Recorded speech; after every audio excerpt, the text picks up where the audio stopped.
9টা বছর সরকার চালিয়ে নেওয়ার পর এই সময় দাঁড়িয়ে আমাদের দেশে বেকারত্বের হার সর্বোচ্চ জায়গায় পৌঁছে গিয়েছে।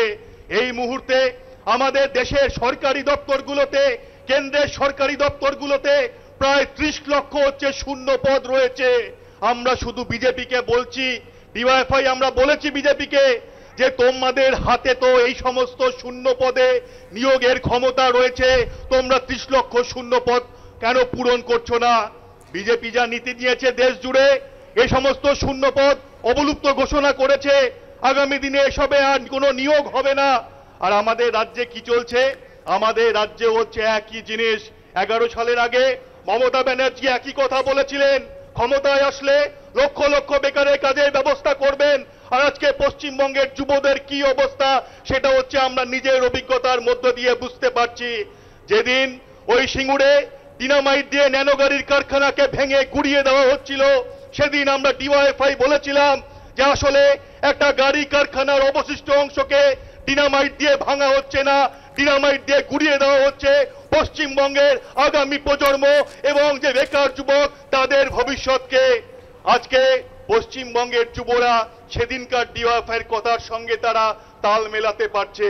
নরেন্দ্র মোদী বিজেপিতে বসে দেশের যুবদেরকে বলছেন তোমরা পকোড়া বিক্রি করো, পকোড়া বানিয়ে বিক্রি করে রোজগার করো। আর আমাদের রাজ্যে আমাদের মুখ্যমন্ত্রী একই কথা বলছে, কাশফুল দিয়ে বানিশ বানাও, ওই ঠোঙা তৈরি করো, মাকে বলে একটু ঘুগনি তৈরি করে দিতে। আমরা শুধু ডিওয়াইএফআই প্রশ্ন করতে চাইছি, ঠোঙা বানিয়ে ওই ঘুগনি বিক্রি করে কি কালীঘাটের 35টা প্লট হচ্ছে আপনি করেছেন? উত্তর হচ্ছে আপনাকে দিতে হবে না, সবটাই হচ্ছে চুরির টাকায়। তৃণমূলের দুর্নীতি নিয়ে বলতে গেলে ডিওয়াইএফআইকে এখন আর ব্রিগেড সমাবেশ করতে হয় না। পশ্চিমবঙ্গের মানুষ নিজের জীবনের অভিজ্ঞতায় প্রতিদিন বুঝেছে যে তৃণমূল কংগ্রেস একটা আপদ মস্তক চোরেদের দল। আসলে যিনি নেত্রী তার রাজনৈতিক হাতে কড়িটা হয়েছিল একটা মিথ্যাচার ভণ্ডামির মধ্যে দিয়ে। ওই 84 সালের পার্লামেন্ট ইলেকশনে যাদবপুরের দেওয়াল সাক্ষী রয়েছে, যেখানে ডক্টর মমতা ব্যানার্জি লেখা হয়েছিল, পরে কিসব একটা ইউনিভার্সিটির নাম বলেছিল। এখন আর হচ্ছে যেমন সততার প্রতীক লিখতে পারে না, তেমনি এখন আর হচ্ছে ডক্টর লিখতে পারে না। শুধু কি পিসি, ওই ভাইপো ওই ভোটের সময় যে দাখিল করেছে নমিনেশন, ওখানে যে ডিগ্রিগুলো দিয়েছে, নিজের ম্যানেজমেন্ট ডিগ্রিটাও হচ্ছে ওই একটা ভারতবর্ষের জালি কোন একটা ইউনিভার্সিটি থেকে করে নিয়ে এসেছে। আর এদের দলের সবার এত জালি জিনিসের প্রতি আকৃষ্ট হয় এরা, যে আমরা দেখলাম না তৃণমূলের একজন সাংসদ ওই করোনার সময়ে একটা ভুয়ো আইএস অফিসারের কাছে গিয়ে ওই ভুয়ো করোনার ভ্যাকসিন নিয়ে বসে থাকলো। ভাবুন এরা কত বড় হচ্ছে একটা জালি এই দলটা হচ্ছে রয়েছে। আমরা তো তৃণমূলের দুর্নীতি নিয়ে শুনেছি, বিজেপির দুর্নীতি নিয়ে দেখবেন ভারতবর্ষের বুকে কেউ কোনো কথা বলে না। ভারতবর্ষের কোনো মিডিয়া বিজেপির দুর্নীতি নিয়ে কোনো হচ্ছে কথা বলে না, কিন্তু বিজেপির কেন্দ্রের সরকারের দুর্নীতিও এখন আমাদের সামনে আস্তে আস্তে উঠে আসছে।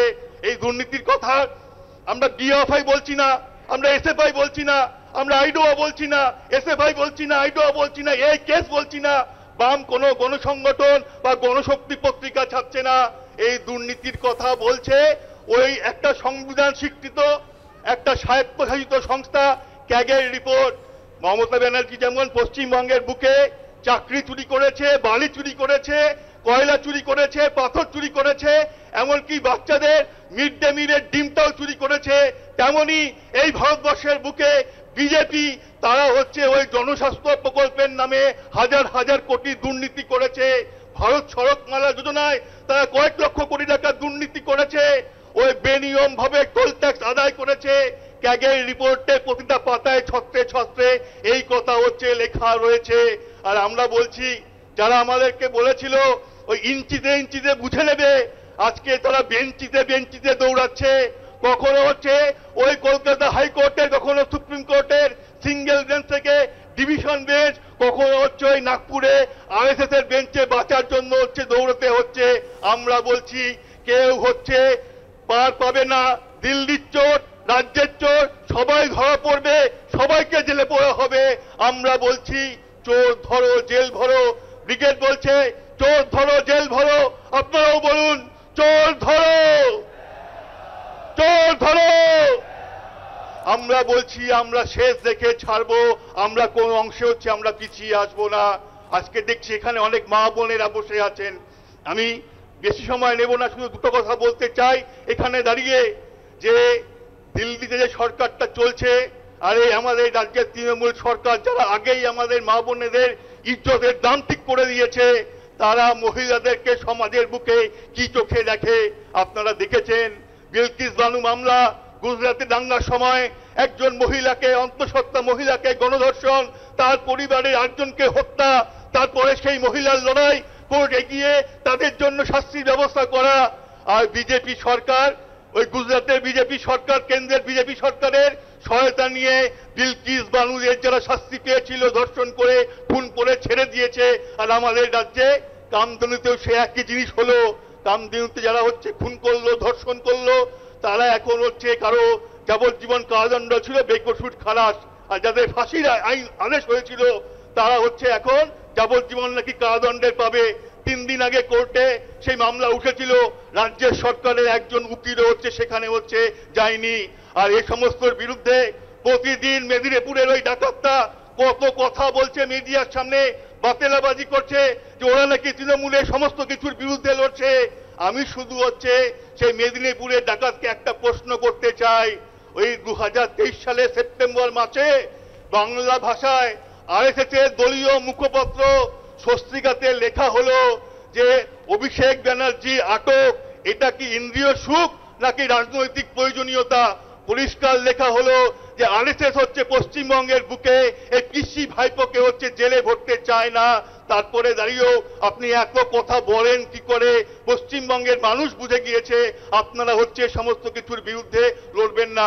আমি আমার কথা শেষ করব, শুধু আপনাদেরকে বলবো, এই যে এতটা পথ ইনসাফ যাত্রা চলেছে, এই ইনসাফ যাত্রা আমাদের কোনো বন্ধ চট করে শ্রমিকের সমস্যাকে সমব্যাপী হয়ে হচ্ছে এগিয়ে এসেছে। এই ইনসাফ যাত্রা পুষ্ট হয়েছে আমাদের মা বোনেদের নির্যাতিত হওয়ার পরে চোখের জলকে স্বপ্নে পরিণত করে। আমি বলতে চাই, যে ছেলেটা, যে মেয়েটা হচ্ছে বাইরের রাজ্যে কাজ করতে গিয়েছে, ঘরে ফেরেনি, তার বাবা মায়ের আত্মনাদকে, চোখের জলকে আজকে প্রতিবাদের ভাষা দিয়ে ইনসাফ যাত্রা পুষ্ট হয়েছে।